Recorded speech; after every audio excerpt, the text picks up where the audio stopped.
Today we're taking a look at Gravity Drives and Dangers, a space opera role-playing game, and it was designed, written by Chad Magehammer Rice, and we'll do all that right after the intro. Hi folks, and welcome to Sharp Mountain Games. Here we talk about group role-playing games, solo role-playing games, and there are plenty of actual plays in the playlist. You can check out our print and PDF products at Amazon, Lulu, Drive-Thru, and Roll20, and they're all linked below. Let's get started, and we're glad you're here. Today we're taking a look at Gravity Drives and Dangers by Chad Magehammer Rice, and I should say for this, I did do a quick review of some of the material. Chad is a friend of mine, and he asked me to take a quick look at some things beforehand. However, I did purchase this, so this is a purchased copy, just so you know that it's a legit review and not just a comp copy review, and I'm sure some things were changed since I took a look at it. So, Gravity Drives and Dangers is a fork from Delves and Dangers, which is a traditional dungeon crawling kind of fantasy game. But this is the one for space opera, and there's also one Darings and Dangers for pulp, if you want to play an Indiana Jones or The Mummy style game. Now, the core mechanic is you roll a dice pool, and any die coming up 3 or plus counts as a success. And then there's a target number, and you'll see those in a second. And then there are exploding dice for a 6. And this is a lot of fun in play because you could be rolling, 8 dice, 10 dice, and then some come up again. But I'm sure but it's all D6s. And of course, you can get a cheap pack of D6s at the dollar store pretty reasonably. So let's talk about it. Now, one thing I should say also, kind of before we get into this, because this was something Chad clarified for me.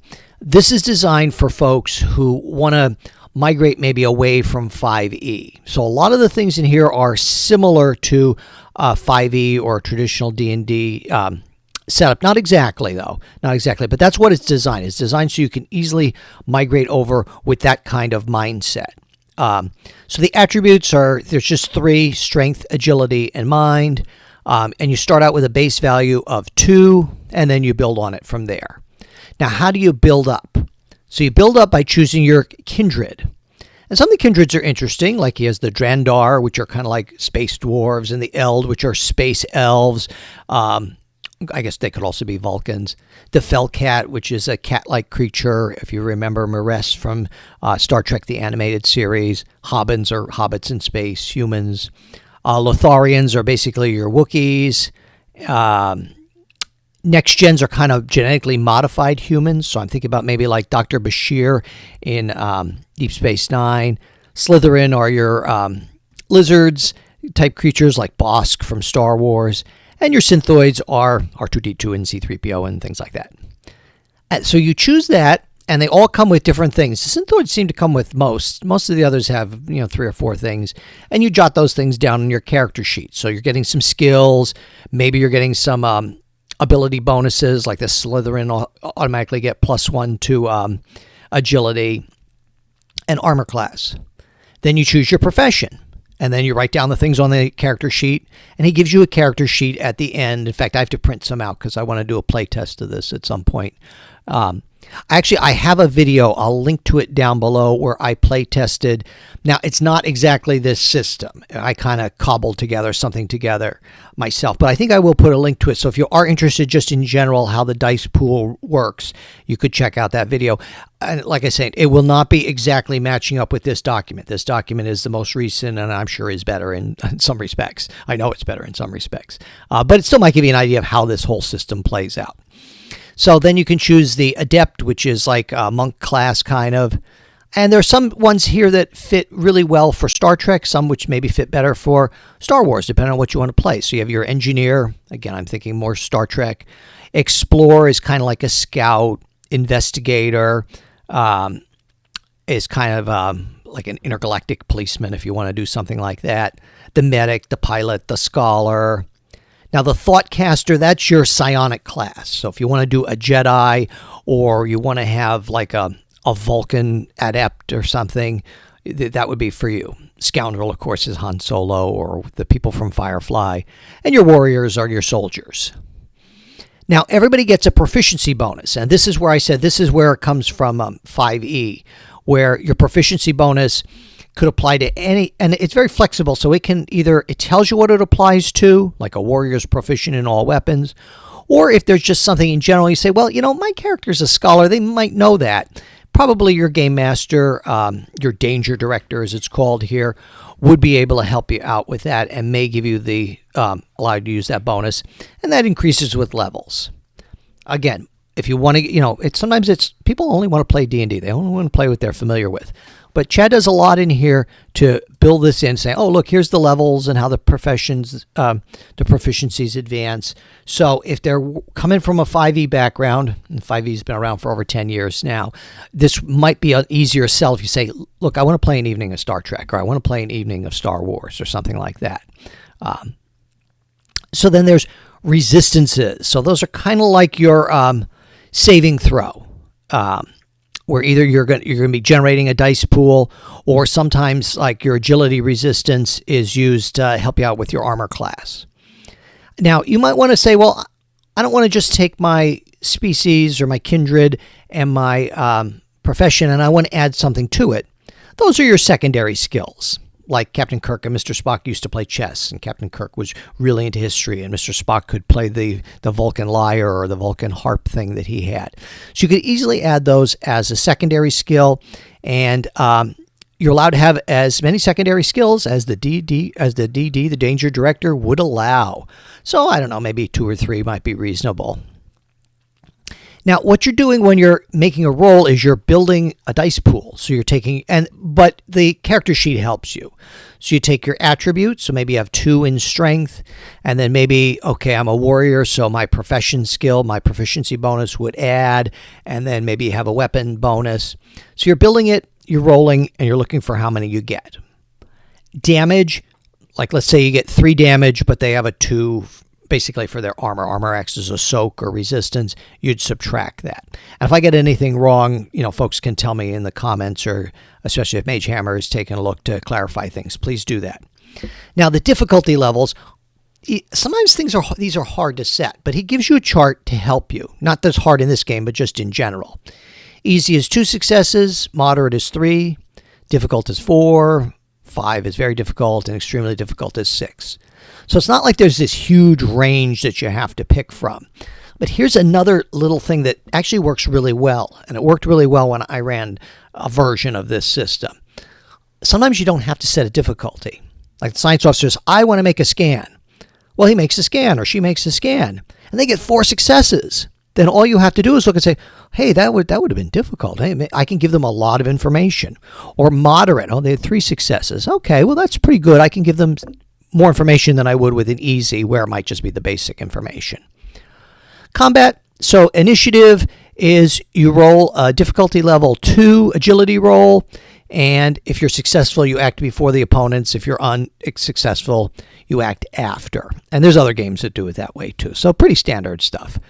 You could also just do decreasing if you wanted. You could easily house rule that and it wouldn't break anything.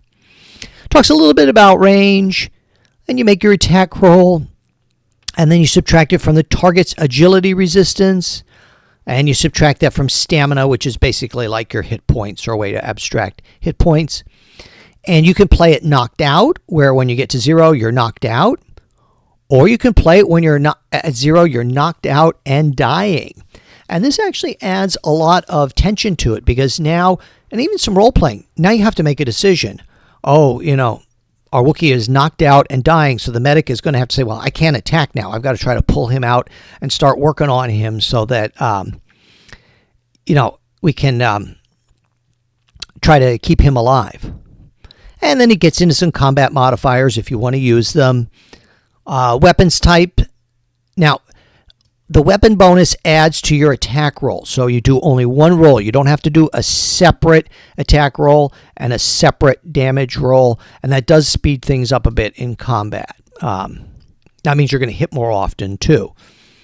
So, but it depends on if they have armor. And he gets into a lot of, I know it took him a while to put this together from talking with him, because, you have to think about armor piercing and automatic fire. There's a lot of bits and bobs you need if you're going to do science fiction. And the actions are pretty standard. You can move and do one other action, like you can attack, or you can aim, or you could use a skill. Then he gets into some tech devices you might have, like a flight pack or a flamethrower or a force field belt. And we're not going to go through all of them. Talks about what if you want to have cybernetic enhancements to a character, kind of like Steve Austin. But, there's always things like that in science fiction. And then he spends some time on psi powers. And these are exactly what you would think they are. Telekinetic hand is like when Luke reaches out to get the lightsaber. Mental bolt or psionic bolt. Psionic images where you want to change somebody's mind or charm. So these are kind of, in some ways, acting like spells. And they tell you whether there's a resistance, or he tells you whether there's a resistance or just a difficulty level to overcome. Gives you plenty of those here. And also, well, what if you're untrained psionics? So if you're that Jedi who hasn't found a master yet, how would you do that? And then character advancement. Now, starships. This is not a tactical Warhammer style game. Okay, it leans a little bit more into the narrative, and I actually prefer that too. If I wanted to play a tactical board game, I think that's a little bit different. So if you want something more like that, like you actually want to play out the attack on the Death Star, you may need to add to these. This is more designed for quicker combats, and probably combats where you're trying to get away. Like the Millennium Falcon was always trying to get away from the TIE fighters, not necessarily engaging them directly. So he does give you some starship types, like a fighter, a medium frigate, which might be like the Millennium Falcon, and then a heavy battle cruiser, which is more like the Starship Enterprise, I guess. And, if you're a light freighter, you do not want to be going up against a big, heavy battleship. That could be a problem. And it's kind of what you'd expect, where you make some piloting rolls, but you add a little bit of the quality. So that's how tough the ship is. So you add that to the attack rolls. And your shields are reduced, and then, that can start to affect your hull. Talks about repair. Gives you a fair number of foes, creatures, and aliens. Now, these are streamlined a little bit. You don't need everything. You don't want or need a full character sheet for every single creature or opponent or, sentient opponent. But I think there's a lot here. So you have your alien hunter, which is kind of like the Predator. That's almost exactly like the Predator from the Predator movie. Insectoids. Brutish is kind of like your Wookiee. Criminal boss. The Gill Man is there. So kind of like the creature from the Black Lagoon, or that could be Admiral Akbar maybe. The morph aliens, which are and the morph alien queens, which are kind of like the xenomorphs from the Alien movies, and pirate captain. So, pretty much all the basic stuff you need is here. And then that's the end. And we end with a character sheet, which you'd want to print out. And so, like I said, when you're building your dice pools, what's good is he gives you charts here. So you can put the name of the skill. Okay, what are we getting from the attributes, strength, agility, mind? Do we get anything from the profession? Do we get anything from the kindred bonus or kindred skills? And all you're going to care about is the total column. So it might take you a few minutes to fill this out. Like I said, it's kind of, in terms of complexity, a little more like 5e. It's not maybe as streamlined or as rules light as some other games. And that's not a knock on the system. It's just that's what it is. But really, in the end, all you're going to care about is the grayed out total. So you can figure all this out beforehand, so that you're all ready to go when you sit down and play. So that's Gravity Drives and Dangers, and it is available on itch.io, and I'm definitely going to have that linked below. Let me go back to the cover here for you. You can check it out. It's pay what you want. Yeah, so you can actually get it for free, but it's slip them a few bucks if you think you're going to buy it and you're going to use it. It's not that expensive, compared to spending $50 or $150 on 3 core rule books. You have pretty much everything you need right here in this one book, which I personally love. And I personally love these kind of indie games. They're really what I enjoy playing much more than the big, slick corporate ones. So that's Gravity Drives and Dangers. Check that out, and we'll see you again.